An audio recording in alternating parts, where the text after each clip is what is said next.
The brain areas in which dopamine is produced are the substantial nigra, the ventral tegmental area, and the hypothalamus. There are four major dopamine pathways: the Mesolimbic pathway, nigrostriatal pathway, mesocortical pathway, and the tuberoinfundibular pathway. In the Mesolimbic pathway, the ventral tegmental area in the midbrain projects dopamine to the nucleus accumbens. The area is connected to the brain's limbic system, so it controls reward, emotion, and addiction. In the mesocortical pathway, dopamine moves from the VTA to the prefrontal cortex.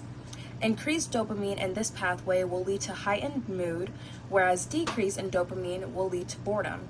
In the nigrostriatal pathway, dopamine moves from the substantial nigra to the caudate putamen nucleus. This plays an essential role in the control of voluntary movement.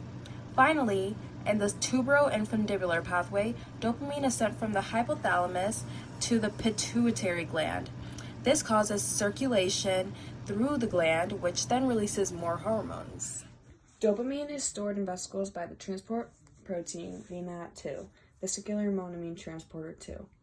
When the nerve signal reaches the terminal, it permits the opening of channels, allowing calcium to enter the cell.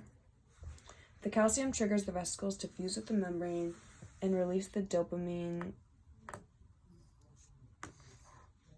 into the synaptic cleft right here. The dopamine then binds with its receptors in the postsynaptic cell here, signaling pathways in the postsynaptic cells, which lead to the please reward response. After the response, dopamine can detach from its receptors and get broken down by enzymes outside the cell, or it can be transported back into the cell with the help of a membrane transporter here.